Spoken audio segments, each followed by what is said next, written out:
Very proud si Sanya Lopez sa mga bagong sangre na papasahan nila ng mga brilyante. May napansin daw siya sa mga bagong bida ng Encantadia Chronicles Sangre. Narito ang report ni Bea Pinlac.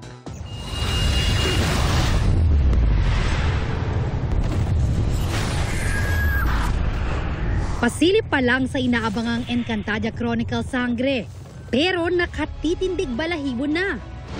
Nag-reunite kasi dito ang mga 2016 Sangre, kabilang na si Sanya Lopez na gumanap bilang Danaya. Kwento ni Sanya, proud na proud silang ipasa ang mga brilyante sa susunod na henerasyon ng mga Sangre. Nakikita talaga namin yung dedication nila when it comes to work, kung paano sila sa taping. So na-appreciate namin yung focus talaga yung bawat isa sa kanila. Yung talagang kilala nila yung character nila. Makikilala sa bagong kabanata ng Encantadia ang bagong tagapag-alaga ng brilyante ng lupa, si Terra, na bibigyang buhay ni Bianca Umali.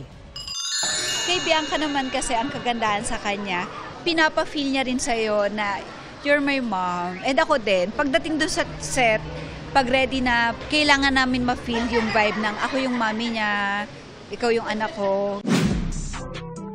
At talagang hands-on din daw ang paghahanda ng iba pang mga bagong sangre na sina Kelvin Miranda, Angel Guardian at Faith Da Silva. Pinanood nila yung 2016, kailangan nilang aralin because kami kasi yung parents, diba?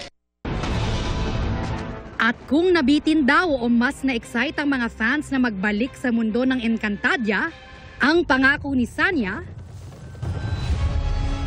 marami pa yan. Tutok lang. Simula pa lang yan, pasilip lang yan. Para sa GMA Integrated News, Bea Pinlac, nakatutok 24 oras.